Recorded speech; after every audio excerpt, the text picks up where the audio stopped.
Hey guys, it's Dr. Rick and welcome to another Functional Fitness Friday. Today what I'd like to do is go over the functional movement of the lunge.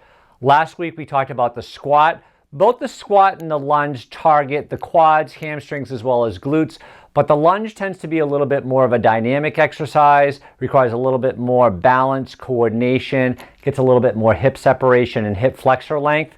So when we look at the lunge and teaching the lunge, what I'd like to do is basically have the client with a good upright posture, feet about shoulder width apart, and then I'm going to have them just take a long step forward like so, keeping the pressure on the ball in the heels of the feet, and then they sit back down. So they're flexing the hip. It's okay if their heel is off the ground, but they're getting some really good quad on the front leg and glute recruitment on the back leg.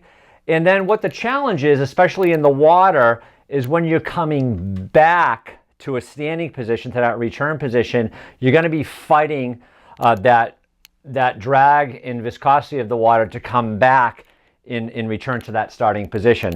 So very typical substitutions with this exercise. We're going to see that knee, like we talked about with the squat last week, we're going to see that knee kind of translate in if they're not stable proximally. We're also going to see as they return, sometimes they're going to lean back and get some extension of their spine. So again, it's a really coordinated exercise. It requires a lot of stability and some practice as well. So, try it. And again, make sure you alternate legs, because just like we have a dominant arm, we have a dominant leg. So clients are going to tend to have a lot more stability on one side than the other.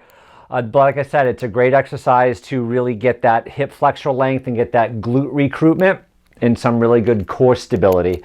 Now again, remember, because we have 3 planes of motion, we can do an anterior, posterior lunge, we can do a lateral lunge, and we can even do like a rotary lunge, whether you're crossing over your legs.